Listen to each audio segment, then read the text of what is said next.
pertemuan keempat ya. Pertemuan keempat tanggal 16 Oktober 2021. Agendanya hari ini adalah diskusi kelompok yang dibawakan oleh kelompok 2 dengan tema kelompoknya adalah pembahasan mengenai ragam bahasa. Kelompok 2 terdiri dari Mbak Sekar Pungki Ariska, Nasim Hadi, Wahid Baskoro Abimanyu, Ahmad Firdaus, Askol Muzakir, Rahmawati, Labib Muzakir. Labib nggak ada ya, keluar ya, maaf. Mary Ma'rifatullah, dan Mbak Anaya bukan ya? Mbak Anaya termasuk ya? Baik, untuk materinya akan dibuka oleh Mas Labib, pembuka materi. Nanti dari kelompoknya silakan dipilih moderatornya siapa atau adminnya siapa yang bertugas untuk mengatur slide dari PowerPoint-nya. Baik, silakan Mas Labib untuk waktu dan tempatnya dipersilakan. Monggo Mas Labib. Baik Pak, sebentar dulu Pak. Ya.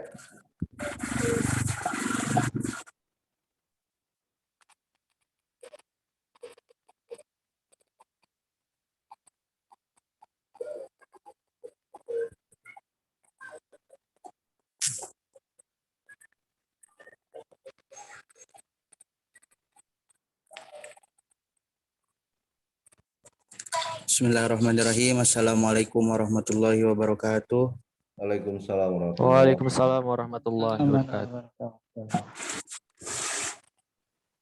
Alhamdulillahirrabbilalamin wa bihi nasta'inu ala umuri dunya waddin. Wassalatu wassalamu ala asyrafil anbiya'i wal mursalin wa ala alihi wasahbihi ajmain, amma ba'du. Yang sama-sama kami hormati Bapak Syaiful Nasyar selaku dosen kita, yang sama-sama saya hormati seluruh rekan-rekan mahasiswa Fakultas Agama Islam. Baiklah teman-teman sekalian, saya mewakili dari kelompok 2 yang akan mempresentasikan makalah bahasa Indonesia yang berjudul Ragam Bahasa dan Karakteristiknya. Oh iya, maaf saya potong sebentar. Yang presentasi harap on cam ya. Untuk yang Baik, Pak. presentasi, kelompok yang presentasi harap on cam. Oke, lanjut Mas.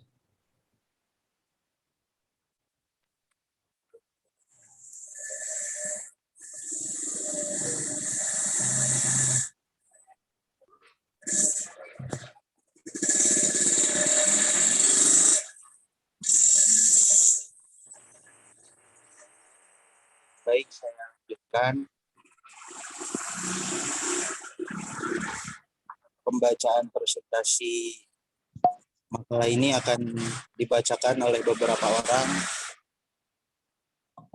Pengertian ragam bahasa yang dibacakan oleh Ahina Nasim, ragam lisan yang dibacakan oleh Ukti Rahmawati, ragam tulisan akan dibacakan oleh Ukti Mary Marifatillah, ragam bahasa buku baku akan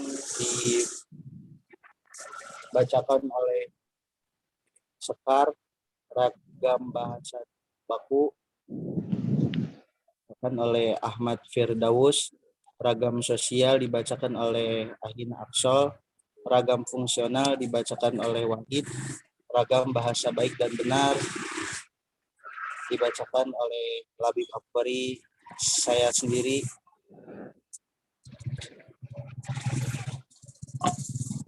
Marilah kita buka presentasi ini dengan membacakan suratul Fatihah. Semoga dengan membacakan suratul Fatihah dapat memperlancar pembacaan representasi makalah ini. Ala hadini wa ala kulis niyatin sholiyah ta'ala naqra'umul furqan al-fatihah. Bismillahirrahmanirrahim. Alhamdulillahirabbil alamin. Arrahmanirrahim.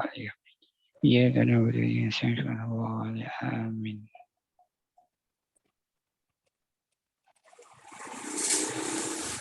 Baiklah, meningkat untuk mempersingkat waktu, marilah kita sama-sama mendengarkan pengertian ragam bahasa yang dibacakan oleh Ahina Nasim. Waktu tempat saya persilakan. Ya, terima kasih Ahi.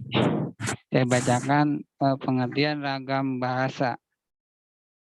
Ragam bahasa adalah variasi pemakaian bahasa.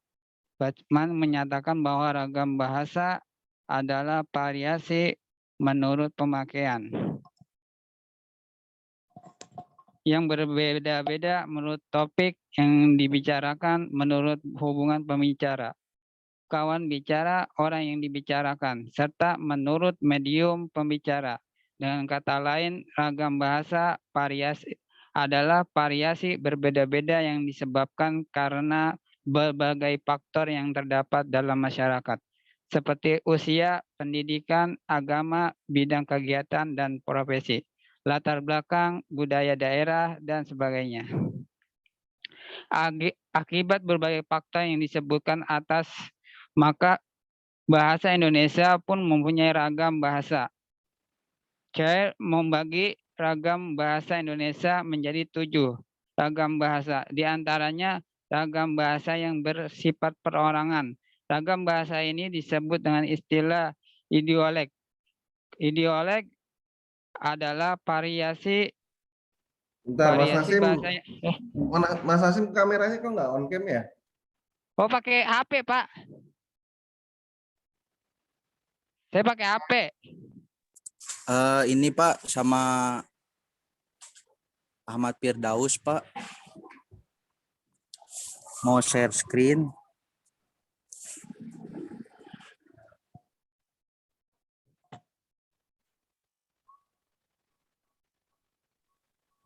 Mohon maaf Pak, saya kelompok 5 Pak, bukan kelompok ini.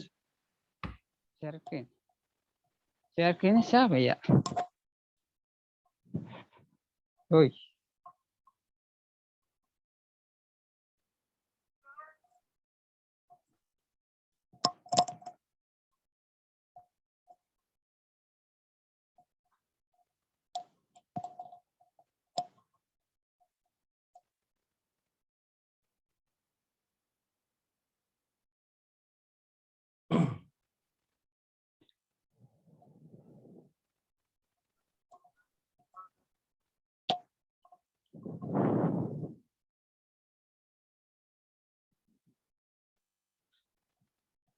Pengertian ragam bahasa Indonesia terdiri atas berbagai macam suku, budaya, agama, hingga bahasa, sehingga dapat disimpulkan bahwa ragam bahasa Indonesia adalah variasi kata-kata berdasarkan pemakaian, topik yang dibicarakan, hubungan pembicara, lawan bicara, orang yang dibicarakan, serta medium pembicara. Next.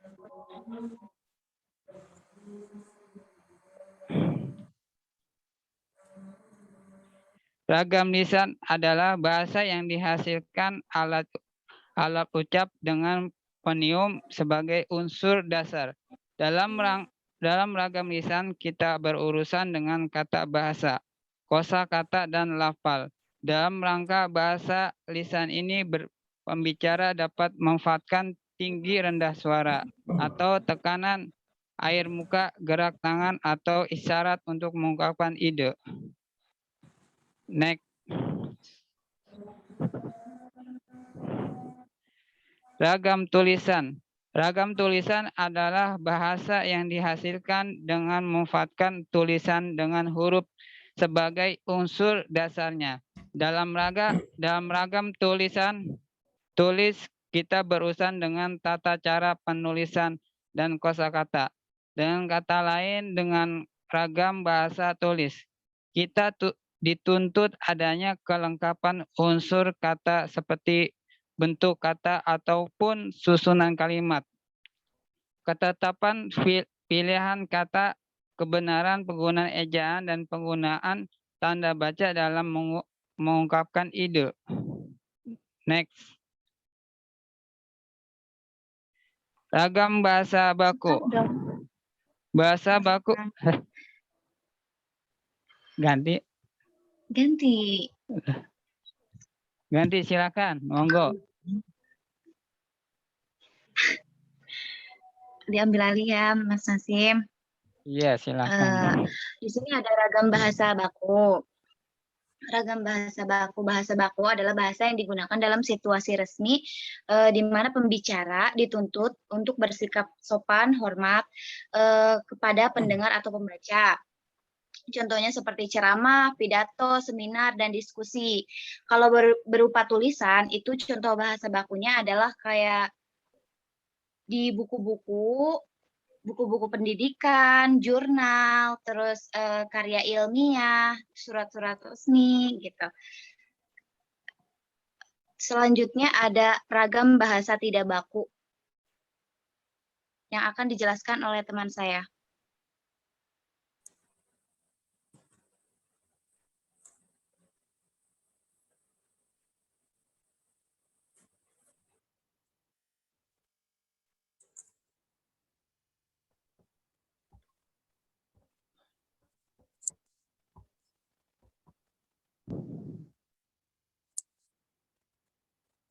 Ada enggak orangnya? Sama siapa? Mungkin saya ya. Kalau ada mau yang bacain ya. Ahmad Firdaus bukan? Ada enggak orangnya? Ada. Mana?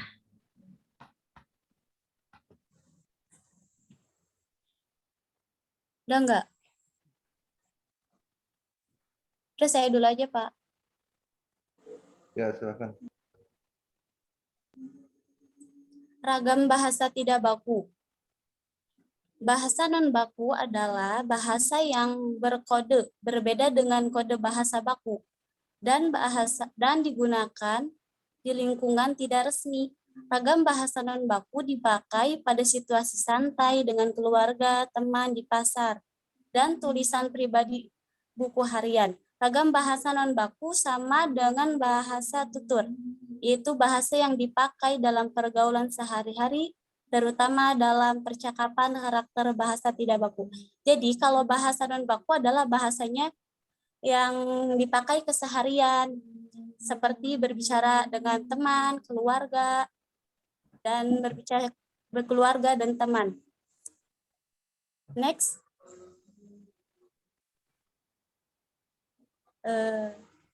Ragam sosial.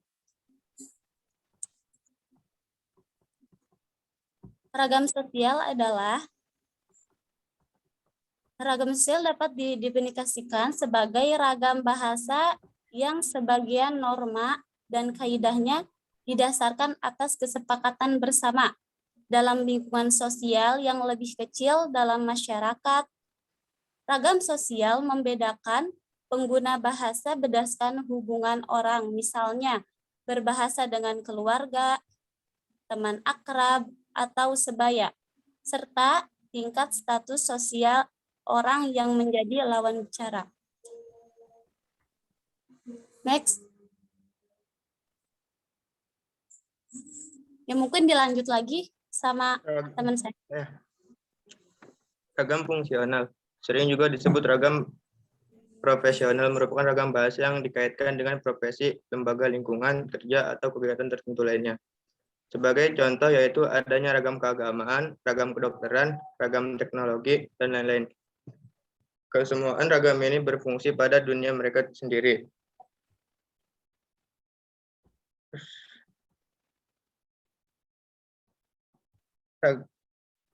Ragam sosial dapat didefinisikan sebagai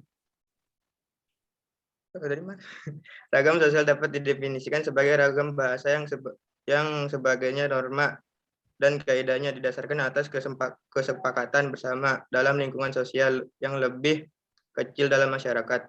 Ragam sosial membedakan penggunaan bahasa berdasarkan hubungan orang, misalnya berbahasa dengan keluarga, teman akrab, atau sebaya, serta tingkat status sosial orang yang menjadi lawan bicara. Ragam sosial ini juga berlaku pada ragam tulisan maupun ragam lisan. Sebagai contoh, orang tak akan sama dalam menyebutkan lawan bicara jika pembicara dengan teman dan orang yang punya kedudukan sosial yang lebih tinggi. Pembicara dapat menyebutkan kamu pada lawan bicara yang merupakan teman, tetapi tak akan melakukan jika berbicara dengan orang dengan situasi dengan status sosial yang lebih tinggi atau kepada orang tua. Lanjut. Iya, selanjutnya mana? Selanjutnya ragam bahasa yang baik dan benar. Meskipun sudah sering didengar, ternyata belum semua orang memahami makna istilah baik dan benar dalam berbahasa. Tidak semua bahasa yang baik itu benar, atau sebaliknya, kayak yang baik itu benar atau yang benar itu dianggap baik, itu belum pasti kan. Bahasa yang baik adalah yang sesuai dengan situasi. Sebagai alat komunikasi, bahasa harus dapat efektif menyampaikan maksud kepada lawan bicara. Jadi bahasa Indonesia yang baik dan benar ini berarti bahwa kita harus menggunakan bahasa Indonesia yang sesuai dengan konteks bahasa yang selaras dengan nilai sosial masyarakat. Kayak contohnya bahasa Indonesia yang baik dan benar juga harus menggunakan bahasa Indonesia yang sesuai dengan situasi pembicaraan dan sesuai dengan kaidah tata bahasa dalam PUEBI atau Pedoman Umum Ejaan Bahasa Indonesia. Itu baru bisa disebut dengan ragam bahasa yang baik dan benar. Oke.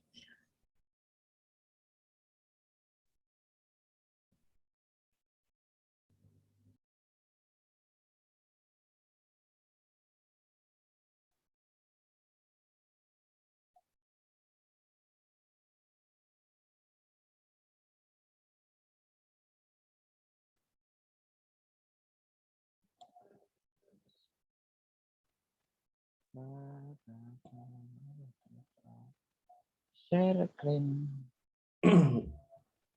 Udah ini. Kesimpulannya Pak? Kesimpulannya apa?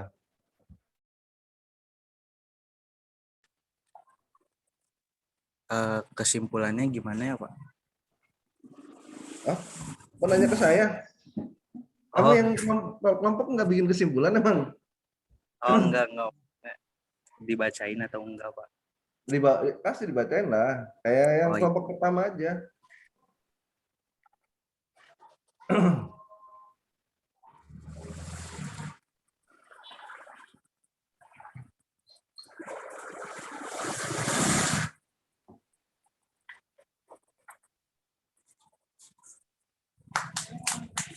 Baik, mohon maaf sebelumnya, saya perwakilan dari kelompok ingin membaca kesimpulannya. Mungkin di sini nggak tertera ya. Kesimpulannya dari presentasi kita pada malam ini, yaitu bahasa Indonesia mengajarkan masyarakat Indonesia untuk menggunakan bahasa Indonesia yang baik dan benar, baik secara lisan maupun penulisan yang sudah akurat. Dan sebaiknya kita memperhatikan dalam penulisan atau huruf sesuai dengan EYD, karena menggunakan ejaan ini adalah resmi dalam sebuah ragam tulisan. Karena bahasa Indonesia merupakan bahasa yang nasional, artinya bahasa tersebut merupakan bahasa pengantar sehari-hari yang memudahkan kita untuk berkomunikasi. Secara garis besar, ragam Indonesia terbagi menjadi dua macam nih, yaitu ragam lisan dan ragam tulis, di mana kedua ragam tersebut memiliki perbedaan, yaitu ragam lisan membutuhkan lawan bicara, sedangkan ragam tulisan tidak membutuhkan lawan bicara. Ragam lisan pun akan tetap ragam tulisan pun akan dapat dimengerti walau tanpa subjek, predikat, objek, atau dua keterangan tersebut. Begitu, itu kesimpulannya. Terima kasih. Baik, terima kasih kelompok 2 sudah membacakan makalahnya, sudah mempresentasikan makalahnya. Selanjutnya kita buka sesi tanya jawab. Teman-teman silakan diajukan pertanyaan terkait dengan makalah tadi, maupun teknis penulisan jika ada yang mau mengkoreksi silakan, ataupun dari sisi materinya jika ada yang mau ditanyakan silakan. Ayo. Saya izin bertanya, Pak. Ya. Untuk kepada kelompoknya ya, Pak ya? Nanya. Ya, Nah, ya. Izin bertanya. Catat ya. Catat.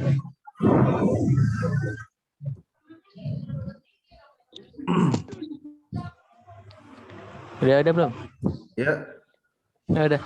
Sudah siap ya yang ditanya ya.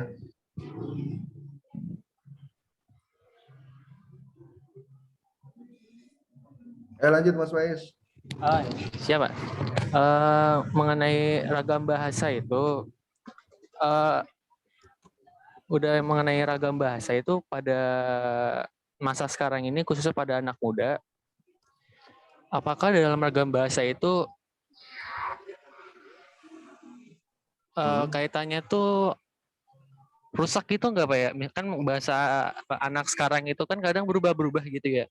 Apakah pada masa sekarang ini khususnya anak muda kan banyak yang menggunakan bahasa-bahasa yang aneh-aneh gitu ya. Apakah merusak? Nah, kalau misalkan bahasanya itu merusak, itu bagaimana cara memperbaikinya?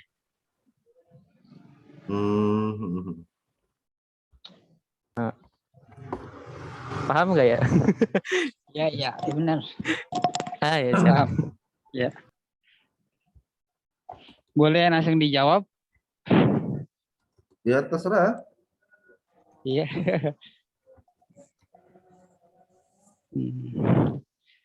Kan tadi di situ sudah diterangkan ada ragam bahasa baku atau tidak baku. Nah, di situ ada katakan bahasa baku itu bahasa yang resmi.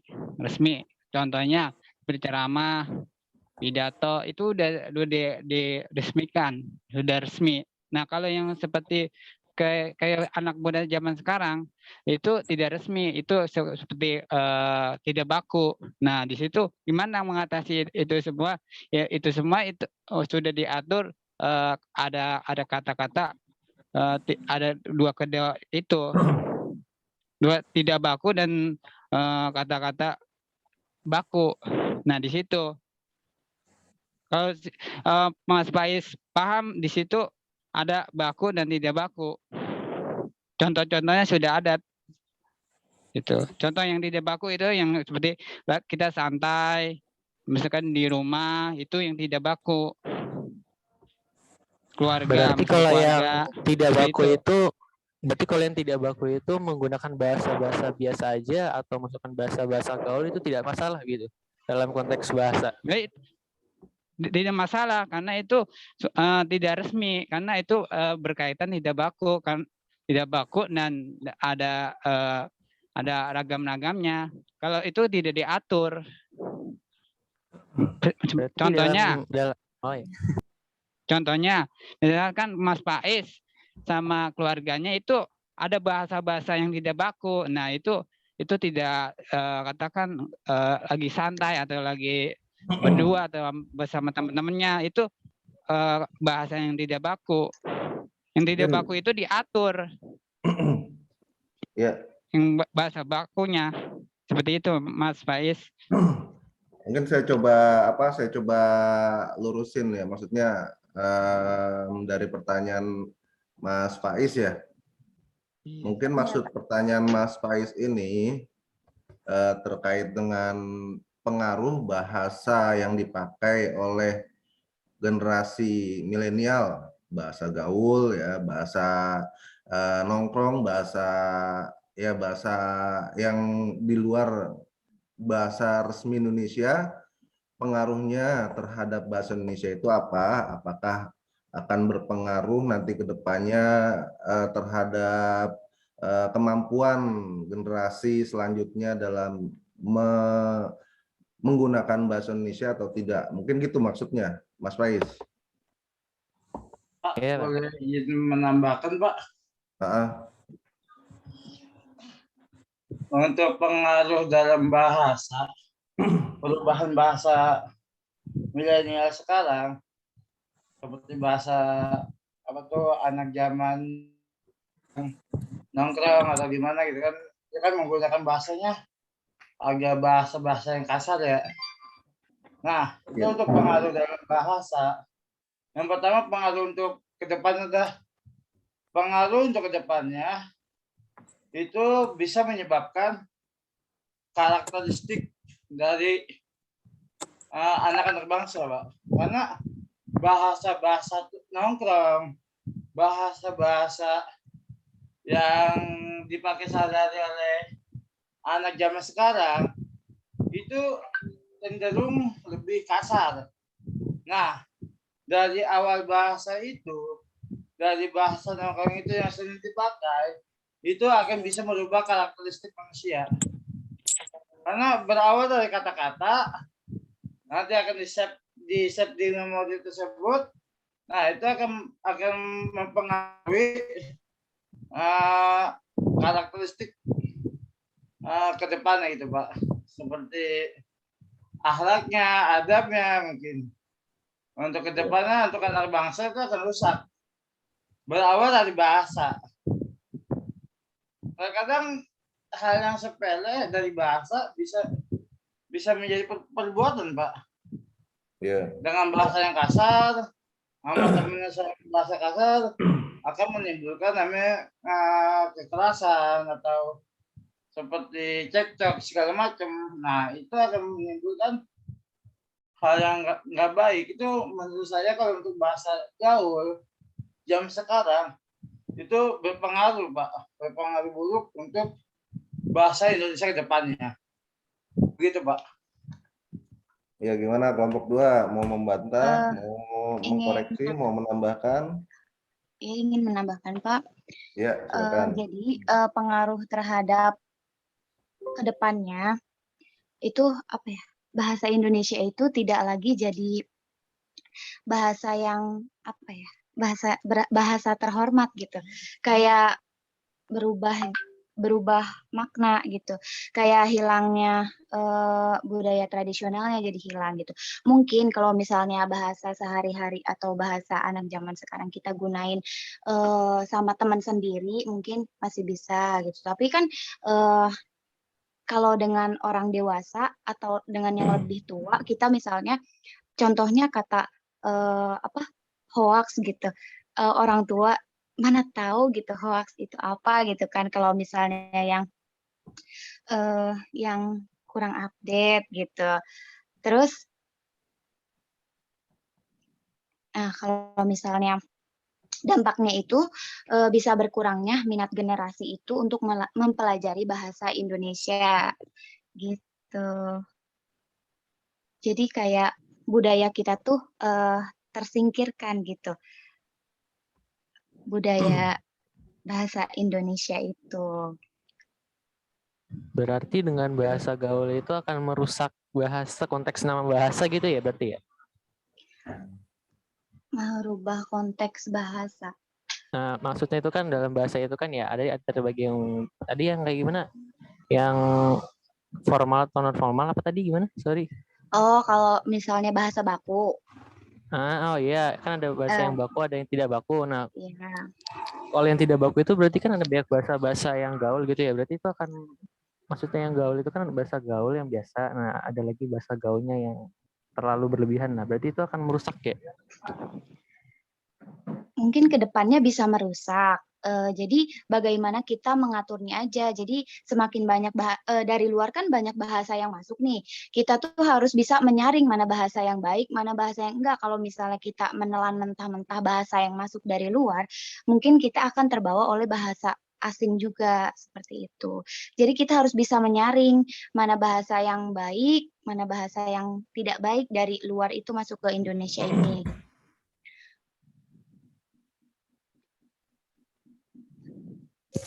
Izin menambahkan Pak Budi. Ya. Iya. Silakan. Kalau dari saya pengaruh bahasa saat ini khususnya digunakan oleh anak muda gitu yang gaul, sebenarnya pengaruhnya itu lebih kepada nanti akan memperkaya bahasa itu sendiri.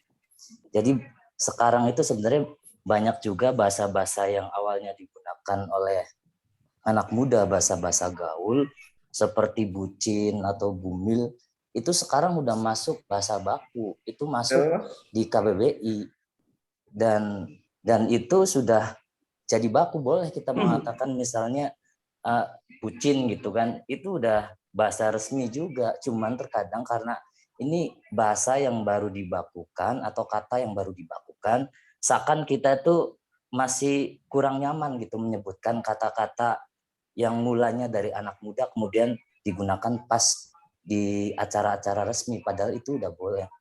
Makanya sebenarnya nggak ada pengaruh merusak bahasa menurut saya, justru malah menambah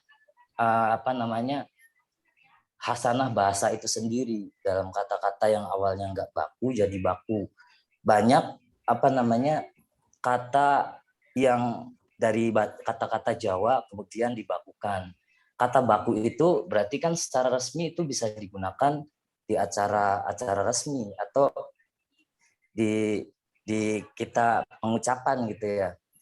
Terus kalau misalnya dikaitkan dengan kepenulisan, seandainya kata baku yang jelas itu sesuaikan saja penulisan katanya. Kalau kita nulis ada kata yang nggak baku atau diambil dari kata serapan yang belum dibakukan atau dari bahasa-bahasa daerah, itu boleh juga ditulis di dalam penulisan karya tulis non-fiksi ya, kayak jurnal atau makalah yang sering kita buat itu. Tapi catatannya di situ harus dimiringkan gitu kata itu, namanya di italik kalau nggak salah itu. Jadi kata-kata yang nggak baku itu dalam penulisan boleh ditulis dengan catatan harus miring tulisannya kata tersebut.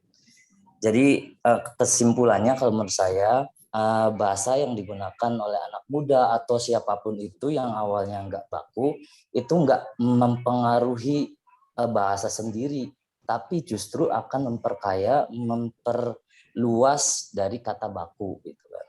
Karena contohnya udah ada beberapa yang anak muda gunakan akhirnya dibakukan dan itu ada di KBBI. Mungkin itu Pak menurut saya Pak. Ya, ada yang mau bantah? Saya menambahkan Pak. Ya, saya ambil contoh aja. Nah, ada di sekitar dunia pendidikan, misalkan tempat kerja saya itu ada yang namanya guru. Guru pun menggunakan ada kata tidak baku. Nah, itu kata tidak baku itu dia membataskan. Contohnya kita misalkan lagi santai, misalkan lagi ngobrol-ngobrol, itu dikeluarkan kata-kata seperti itu. Nah, setelah terjun mendidik atau mengajar itu udah beda lagi cara pembicaranya, cara bicaranya kepada anak itu udah beda lagi. Diskusi, meeting itu udah beda lagi karena menempatkan bahasa pada tempatnya. Misalkan dalam bahasa gaul, misalnya dalam katakan di ruang misalnya lagi makan, itu beda lagi. Seperti itu, Pak. Jadi menempatkan pada tempatnya bahasa gaul sama bahasa resmi. Seperti itu, Pak. Iya. Tapi pertanyaannya ini pengaruhnya gitu, Mas Adi. Iya, pengaruhnya efeknya itu akan, iya Pak. Saya jelasin, ya Pak. Ya, silakan. Efeknya itu akan mengaruh pada, misalkan seorang pendidik, dia akan meniru gaya bahasa si gurunya. Nah itu dampak nanti ke depannya bisa satu dari bicaranya itu bisa menyakitkan guru, menentang. Nah itu seperti itu dampaknya. Seperti kalau seorang pendidik gitu, seperti itu Pak. Jadi tidak mengikuti katakan apa kata saran guru, apa kata saran kepala sekolah itu dampaknya nanti. Tidak mengikuti aturan seperti itu, Pak. Oke. Makasih Iya. Mas Hasim. Ada lagi Iya, yang mau sama-sama, nambahin? Saya Yang mau menyanggah? mau menambahkan, Pak. Ya, silakan. Mengenai dampak atas penggunaan bahasa, kalau menurut saya pasti akan ada dampaknya, entah itu positif ataupun negatif. Karena sesuatu yang dilakukan, yang apa namanya, sesuatu yang baru, kemudian dilakukan pasti akan berdampak pada sesuatu yang sudah sebelumnya sudah ada. Cepat atau lambat, baik itu positif ataupun negatif, pasti akan ada dampaknya. Kalau tadi Mas Budi bilang di antara dampaknya mungkin yaitu termasuk dampak positif, berarti ada penambahan kata baku mungkin. Tapi di sisi lain mungkin nanti akan ada pengurangan juga, akan ada bahasa-bahasa yang baku itu akan hilang karena tergantikan dengan bahasa gaul tadi. Oleh karenanya mungkin di antara yang harus dilakukan ya, karena bahasa gaul tetap tidak bisa kita hindarkan, tetap akan ada dan akan digunakan. Yang di antara yang harus kita lakukan adalah tetap melakukan edukasi, pengenalan tentang bahasa Indonesia yang baku. Kita tetap melakukan pengenalan sehingga generasi muda nggak kehilangan apa namanya, jati dirinya sebagai seorang pemuda bangsa Indonesia. Tapi memang miris di zaman sekarang kalau kita lihat banyak anak muda itu justru semakin lupa dengan bahasa-bahasa baku, dengan bahasa-bahasa Indonesia, karena ya mungkin pengetahuan mereka hanya sekedar yang mereka dapatkan di dunia formal, pendidikan sekolah. Bahkan saya pribadi untuk masalah bahasa baku aja nggak banyak mengetahui gitu. Karena seringnya kita menggunakan bahasa yang tidak baku tadi, bahasa gaul. Nah, itu nanti cepat atau lambat pasti akan berdampak kepada bahasa kita, bahasa Indonesia. Entah itu dampak yang positif ataupun dampak yang negatif.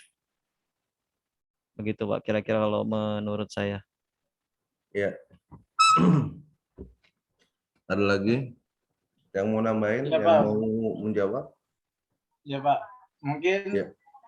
kebanyakan masyarakat sekarang itu menggunakan bahasa kampung yang enggak.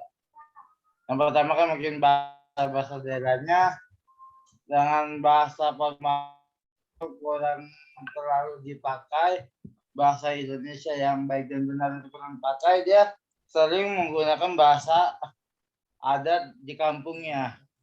Salah satu yang menggunakan Sunda ya Sunda, yang Betawi ya Betawi gitu. Mungkin dia keseringan menggunakan bahasa itu, jadi untuk bahasa formal atau bahasa baku kurang begitu paham, Pak. Dan juga perkembangan juga ya bahasa-bahasa yang aneh gitu, yang menyerang para anak muda, yang kayak bahasa-bahasa gaul-gaul gitu lah. Nah, itu juga salah satunya mempengaruhi perubahan bahasa yang ada di Indonesia, Pak. Itu akan mungkin benar apa kata Mas Agus, itu akan berdampak ke depannya untuk perkembangan bahasa kita. Gitu, Pak. Terima kasih. Baik, terima kasih. Ini saya mau tambahin sedikit aja. Jadi dari perkembangan bahasa ya kita sendiri memang nggak bisa pungkiri kalau yang terjadi di sekitar kita itu memang banyak dari kalangan muda, anak-anak muda yang menggunakan bahasa di luar bahasa formal atau bahasa gaul.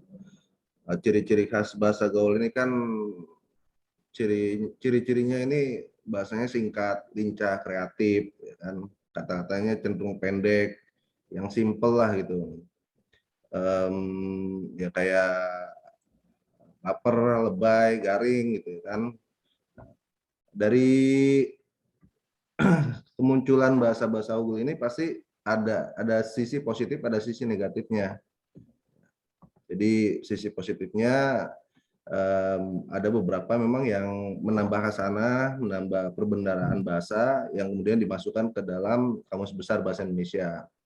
Tapi tidak bisa dipungkiri dari prakteknya atau secara perkembangannya lebih banyak bahasa gaul itu yang keberadaannya perlahan menggantikan atau bisa dibilang nantinya akan membuat keberadaan bahasa Indonesia sendiri akan tidak dijadikan, maksudnya akan semakin memudar gitu. Jadi nantinya anak-anak muda atau generasi kita ke depan akan memudar rasa bangga dalam diri masyarakat Indonesia untuk dapat berkomunikasi dalam bahasa Indonesia yang baik dan benar. Ya kayak contohnya teman-teman praktekin aja gitu. Teman-teman bikin apa ya, kayak semacam perjanjian sendiri, komitmen sendiri. Saya dalam seminggu ini atau 3 hari ini saya mau gunain bahasa Indonesia dalam berbicara dengan siapa saja gitu. Pastinya nanti akan apa ya, jadi canggung kitanya gitu kan, karena sudah terbiasa dengan menggunakan bahasa yang sehari-hari atau bahasa umumnya, bahasa gaul lah, bahasa pergaulan.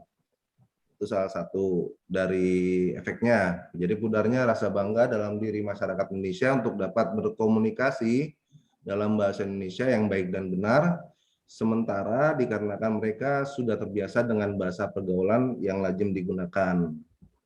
Lalu ada faktor lain juga, jadi masyarakat kita ini nanti tidak lagi mengenal bahasa baku sehingga kehilangan patokan dan bimbingan untuk memakai bahasa Indonesia yang baik dan benar. Jadi perbendaharaan katanya ya, perbendaharaan bahasa Indonesia yang baik dan benar, kita bakal akan perlahan akan apa ya, akan semakin dikit kita mengenal kosakata dari bahasa Indonesia yang baik dan benar. Sebagai contoh, mungkin ya nanti ketika teman-teman lulus melamar kerja, bisa dihitung dengan jari berapa dari semua teman-teman yang ada di sini menulis lamaran yang ditulis langsung sendiri tanpa melihat atau mencari contoh ejaan yang benar untuk sebuah lamaran, untuk tulisan di sebuah lamaran kerja. Pasti akan melihat kan contohnya, lamaran yang baik dan benar itu gimana. Itu salah satunya. Kemudian akan menimbulkan rasa malas dalam mempelajari bahasa Indonesia. Selain itu juga untuk masyarakat Indonesia tidak terbiasa atau justru menjadi enggan menggunakan bahasa Indonesia yang baku. Ya intinya bahasa pergaulan atau bahasa gaul ini lebih banyak sisi negatifnya, walaupun ada beberapa bahasa gaul ini yang perbendaharaan katanya dimasukkan ke dalam KBBI seperti yang Mas Budi bilang. Ya seperti teman-teman ketahui kan, sejarah bahasa gaul ini kan kebanyakan itu bahasa gaul ini muncul awalnya dari kalangan menengah ke bawah yang pendidikannya apa ya, bisa dibilang pendidikannya ya tidak tinggi. Awalnya kan disebut dulu bahasa prokem. Tahun 70-80 disebutnya bahasa prokem, tahun 80 bahasanya bahasa apa ya namanya saya lupa. Nah, 90 2000 disebutnya bahasa gaul. Jadi begitu kurang lebihnya. Mas Faiz.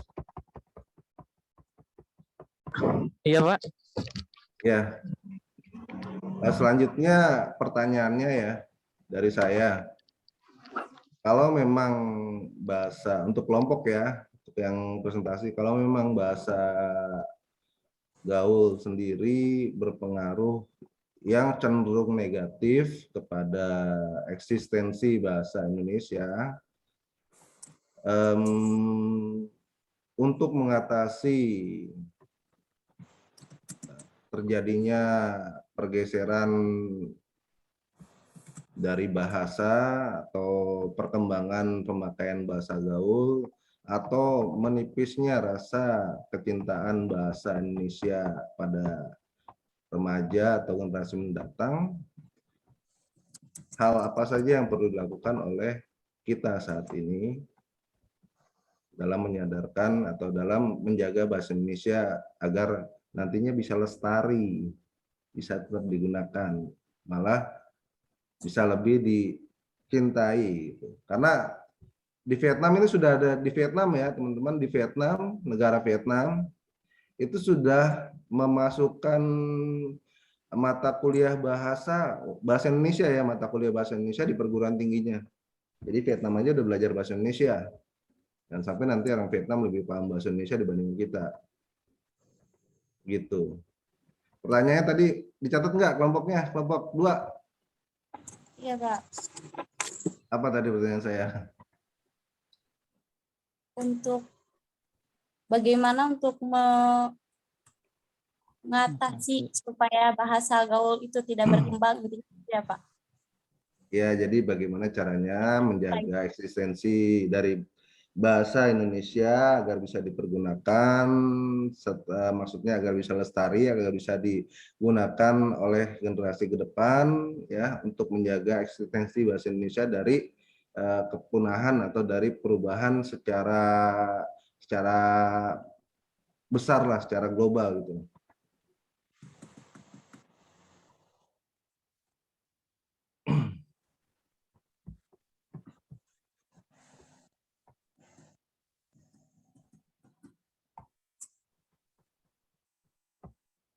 Atau simpelnya aja, cara mengatasi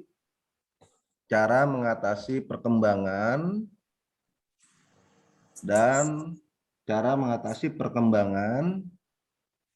dan pemakaian bahasa gaul terhadap remaja, khususnya anak sekolah, remaja yang masih bersekolah, SMP atau SMA.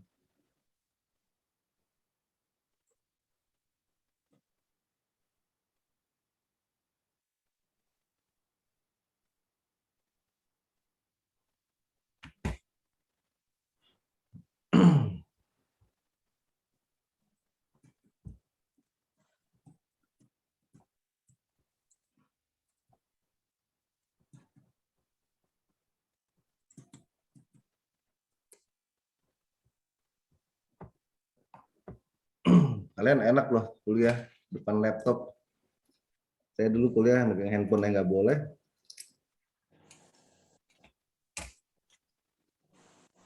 Tas taruh depan, nggak boleh tas di samping, di bawah kolong meja, di bawah kolong bangku. Tas taruh depan semua.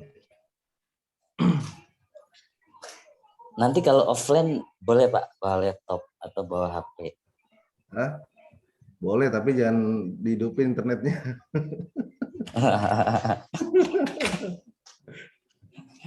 Boleh santai aja mas saya mah.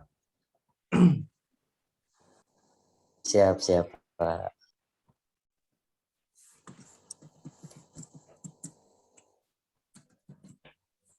Yang maksudnya kan tujuannya agar tidak bawa handphone itu, maksudnya handphone tidak digunakan selama perkuliahan, ya agar mahasiswa fokus sama materi sama kuliahnya gitu. Tujuannya begitu. Sekarang kan karena online, ya mau dikata apa, mau dibilang apa, memang kita perlu ya kan internet. Saya mau coba jawab sedikit Pak dari pertanyaan Pak Syaiful. Ya boleh, cuman saya tujukan buat kelompok dulu nih, kelompok apa yang presentasi aja dulu Mas Agustian, ditahan dulu jawabannya. Gitu. Kalau dia udah Tahan Mas. Sabar Mas Agus, sabar. Kalau udah melambaikan tangan baru kamu deh yang boleh jawab deh, bantu jawab. Kasih bocoran aja Mas, kisi-kisinya kasih. Waduh. Baik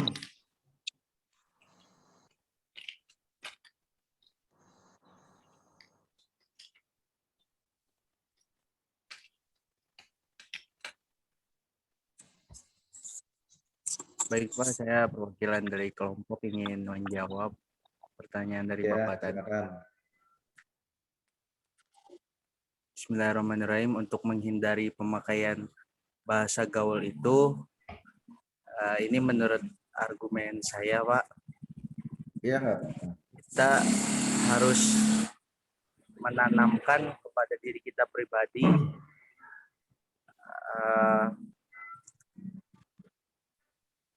untuk selalu menggunakan bahasa Indonesia sebagai bahasa nasional.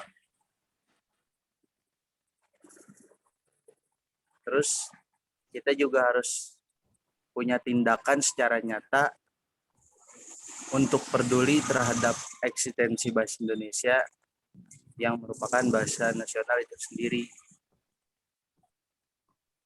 Dan menyadarkan juga bagi masyarakat, terutama pada para generasi penerus bangsa ini, bahwa bahasa Indonesia sebagai bahasa nasional harus diutamakan penggunaannya daripada bahasa gaul yang sering dipakai anak-anak remaja masa kini, Pak.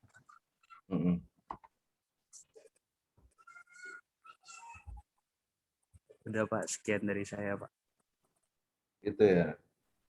Ada lagi yang mau kelompok apa? Anggota lain, anggota kelompoknya kelompok 2? Aku kelompok 2 Pak Ferry. Aku mau jawab.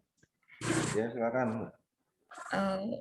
Kalau menurut aku gimana cara kita menyikapinya gitu, kita bisa, apalagi kan bagi anak-anak remaja, anak sekolah zaman sekarang, apalagi kan ya, yang sekolahnya aja pada offline gitu, pada online, pada kayak di rumah, bukannya HP lagi gitu ya Pak. Terus kalau bagi saya gitu, caranya dengan mungkin dengan menggunakannya dengan lebih sopan dan seperlunya aja gitu kalau bahasa gaul, apalagi kalau anak-anak zaman sekarang kayak Pak, kalau mau di gimana ya, kayak maaf ya kayak gua lu aja gitu kayak udah nempel banget gitu loh Pak, gua lu gitu kan, itu aja itu aja udah bukan bahasa yang bagus, bukan bahasa yang baik, apa itu bahasa gaul kan gitu. Kalau kata aku mah mending gunainnya dengan sopan dan seperlunya aja. Kalau enggak, bener-bener kalau kayak bahasa gaul gitu bagi anak remaja, anak sekolah kayak gitu, digunainnya seperlunya aja ketika kita lagi ngobrol sama temen, atau enggak jauh-jauhin lah bahasa yang kasar dulu gitu. Kalau misalkan emang kalau kayak gua lu gitu kan, itu kan emang kayak melekat banget gitu sama seorang siswa zaman sekarang gitu ya, yang ya mungkin yang emang merasa gitu deh. Mungkin diitin aja Pak, kayak misalkan seperlunya aja, kalau enggak bahasa-bahasa kasar itu dijauh-jauhin deh, bahasa-bahasa kasar gitu. Udah gitu Pak. Kasih. Actionnya apa? Apa Pak? Actionnya, tindakannya apa? Contohnya, cara edukasinya atau yang kita lakuin itu berbentuk apa? Berbentuk peneguran. Ditegur. Iya, kayak misalkan di sekolah gitu adain program apa namanya bahasa kasar gitu, misalkan kan yang ngomong bahasa kasar dihukum, misalnya kayak gitu kan.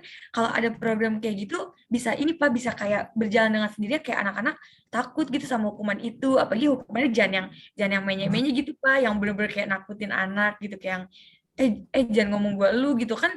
Walaupun mereka ngomongnya ngumpet-ngumpet gitu misalkan, seenggaknya nggak kayak sebelumnya yang tanpa ada peraturan itu mereka ngomong kayak seenaknya di lapangan, kayak lu gitu, itu gua misalkan kayak gitu, apa lalu pokoknya ngomong-ngomong kasar tuh, bahasa-bahasa gaul lainnya gitu Pak.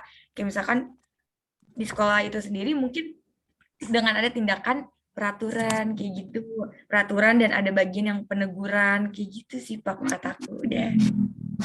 Jadi punishment ya, hukuman ya. Iya, punishment-nya iya. Diberikan ancaman ya. Ya gitu Pak. Sangat membantu sih aku, soalnya aku kan dari pesantren juga ya Pak, apalagi pesantren tuh ada gitu Pak, kayak punishment-nya, ada hukumannya gitu. Jadi kita merasa takut sendiri kayak buat ngomong kasar aja, ih enggak gitu. Walaupun ngumpet-ngumpet tapi ntar temen ada yang negur kayak, jangan ngomong kayak gitu, ntar ini loh. Lama-lama jadi kayak seiring berjalannya waktu tuh kayak lama-lama hilang gitu bahasa kasar gitu. Itu Pak. Tapi itu bahasa kasar ya, bahasa gaul Iya tetap ada ya. bahasa kasar. Iya bahasa kasar, bahasa gaul gitu Pak. Oke. Yang lain ada yang mau nambahin? Makasih Mbak. Mbak Mary, makasih. Ya baik Saya Pak. lagi Pak sedikit. Aku Pak. Ya, mangga. Monggo, Baskar. Ya tadi menurut saya setuju dengan Kak Agus ya. Dia mengedukasi anak-anak. Tentunya peran orang tua di sini yang paling utama, yang kedua adalah guru mungkin kalau di lingkungan sekolah ya. Gimana ya kalau misalnya anak-anak itu kalau misalnya diberi ancaman mungkin mereka menjalankannya itu kurang sepenuh hati. Jadi mereka itu ngejalannya itu gimana ya kayak terpaksa gitu. Menurut saya gitu. Nah, caranya itu mengedukasi anak-anak kayak dirangkul dulu gitu. Dikasih tahu pelan-pelan ini tuh nggak baik loh, bahasa kayak gini tuh nggak baik gitu, jangan diucapin gitu. Emang tahu nggak artinya ini apa gitu kan? Seperti itu Pak. Gitu ya. Iya, Oke. jadi dirangkul dulu gitu, diomongin baik-baik, jangan langsung negur terus kasih ancaman gitu. Malah mereka ngelakuin hal itu tuh nggak sepenuh hati gitu. Jadi bukan dasar suka tapi keterpaksaan gitu. Jadi Itu menurut saya diedukasi sih, ya Pak. Mbak ya. Iya, dirangkul dulu gitu, dikasih tahu baik-baik gitu. Ini tuh nggak baik gitu. Terus ini tuh artinya apa emang? Emang misalnya kalau buat anak kecil gitu ya, emang Ade tahu nggak ini artinya apa? Ini artinya tidak baik loh gitu. Iya. Terima kasih. Kalau Ya, remaja udah. remaja itu gimana? Kenapa? Kalau buat yang remaja ngasih taunya tuh kayak gimana? Itu Ya kan pertanyaannya remaja Mbak. kepala batu gitu. Gimana? Iya kan kalau remaja kan emang udah pada bebel-bebel banget gitu loh Kak. Kayak emang anak-anak susah, emang bener-bener susah, makanya pada Iya. bandel. Buat dirangkulnya tuh kadang susah.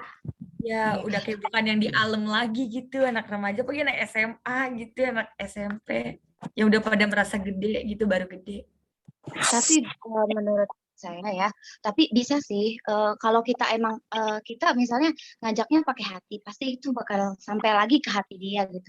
Mereka juga pasti bakal terenyuh gitu. Kayak misalnya kita nongkrong yuk gini, kita ngobrol gitu.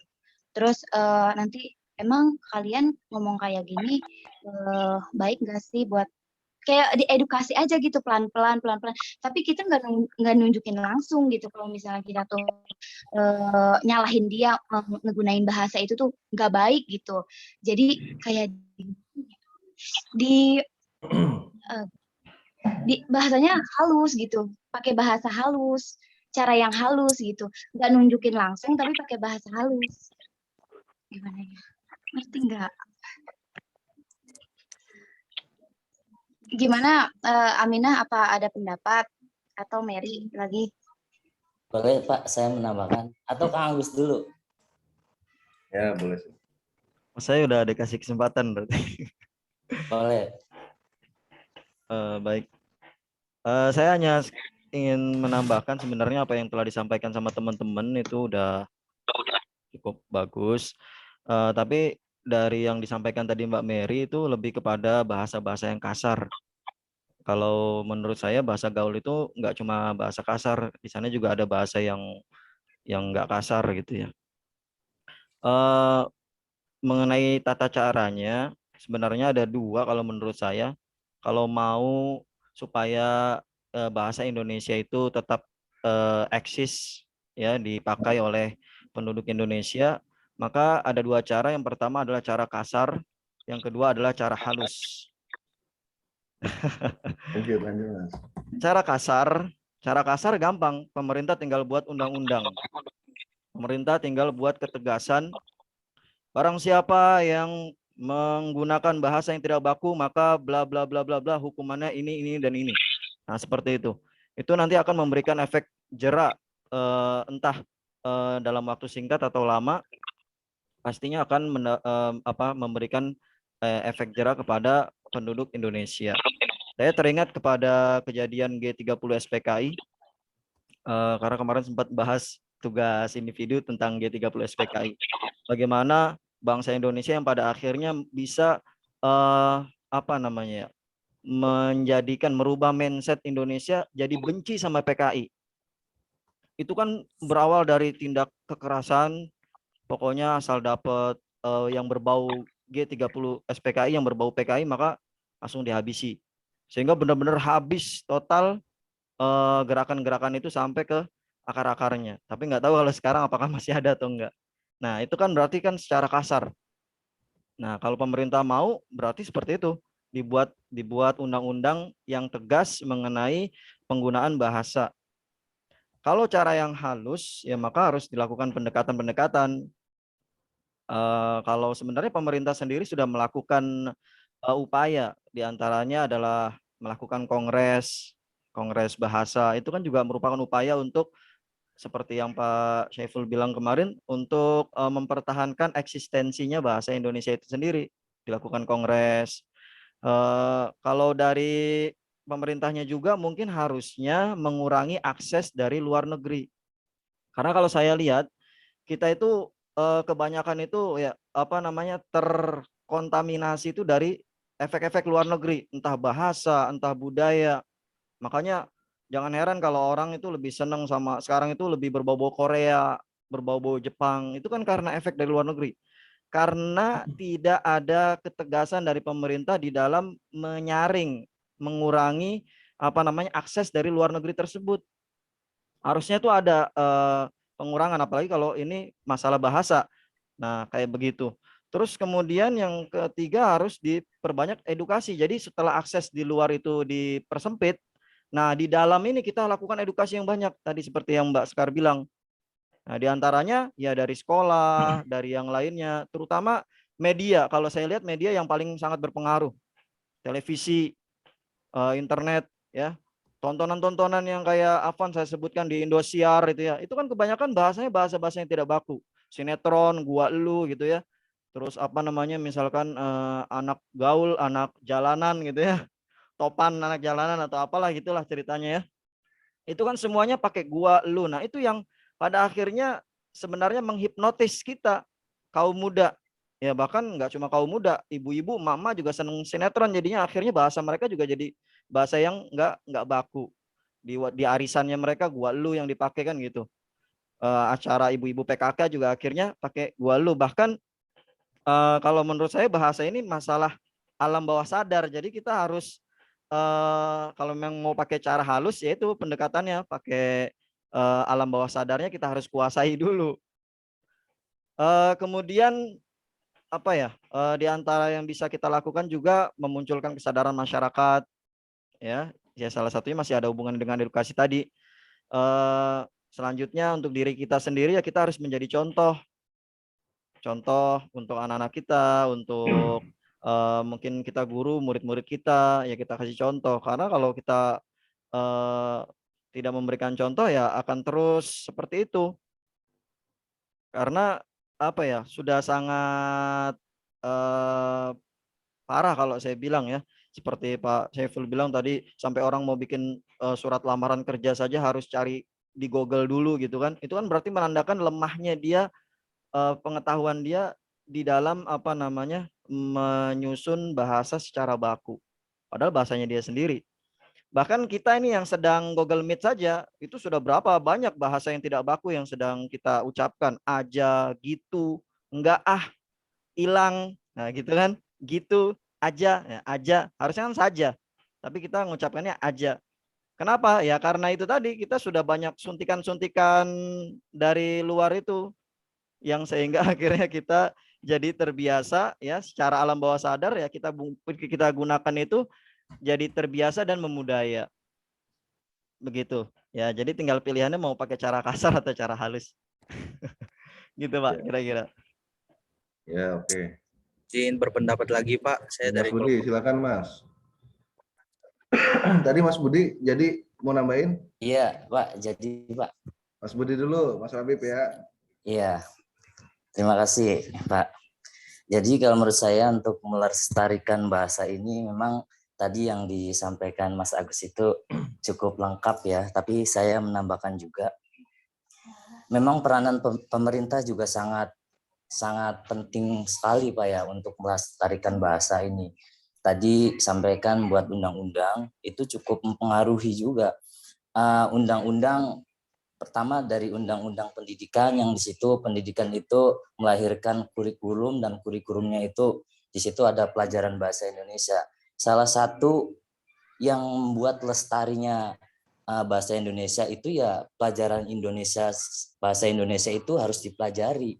Tidak mungkin kalau seandainya nggak ada pelajaran bahasa Indonesia, bahasa ini bisa lestari.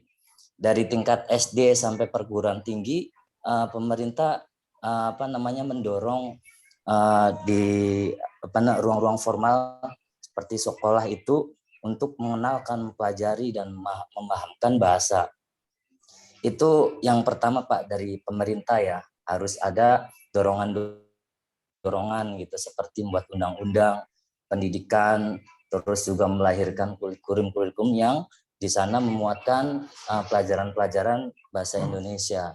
Jangan sampai malah pelajaran bahasa Indonesia di negara kita itu nggak ada, tapi justru di negara lain ada. Nah ini juga yang bakalan menghilangkan.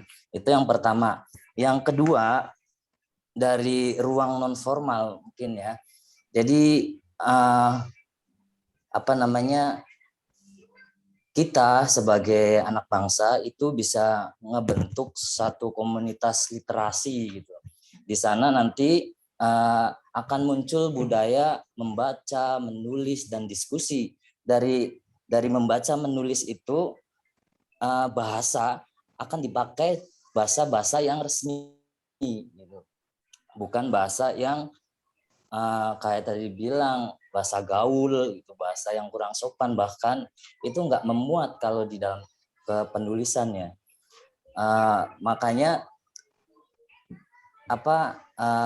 ruang-ruang literasi itu harus diperbanyak gitu dalam konteks non formalnya, biar mengenalkan anak bangsa yang mungkin tidak berkesempatan bisa bersekolah, tapi mereka bisa memahami bahasa itu dari itu literasi yang diselenggarakan di ruang-ruang non formal itu. Kemudian dari kita pribadi juga harus ada rasa bahwa kita itu ketika berbicara di forum tidak lagi menggunakan bahasa gaul. Kalau kita terbiasa menggunakan bahasa gaul, maka yang akan keluar saat kita bicara di forum gitu ya, atau di lingkungan terkecil kita misalnya di RT diminta untuk berkata-kata itu boleh dipakai lawan bicaranya. Kalau bicaranya itu seusuh bisa, tetapi juga kita harus belajar tadi di ruang-ruang literasi, pasti di sana bahasa yang baku tentunya mempelajari bahasa itu. Kalau menurut saya itu Pak. Iya, sama-sama. Pak Mas Budi apa? Apa tadi coba yang jelasin sama Pak Mas Budi? Atau suara ini yang pegang handphonenya Mas Asmi siapa ya? Itu banyak amat orangnya.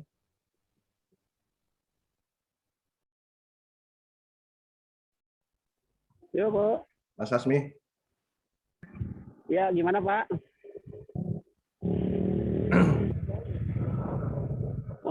Ini saya mau nanya sama Mas Asmi. Oke, lanjut deh. Pak, terkait maaf, dengan ya. Bilang dulu. Pak. Kita lagi ini ya, Pak, biarpun Zoom juga kan kita lagi. Ya,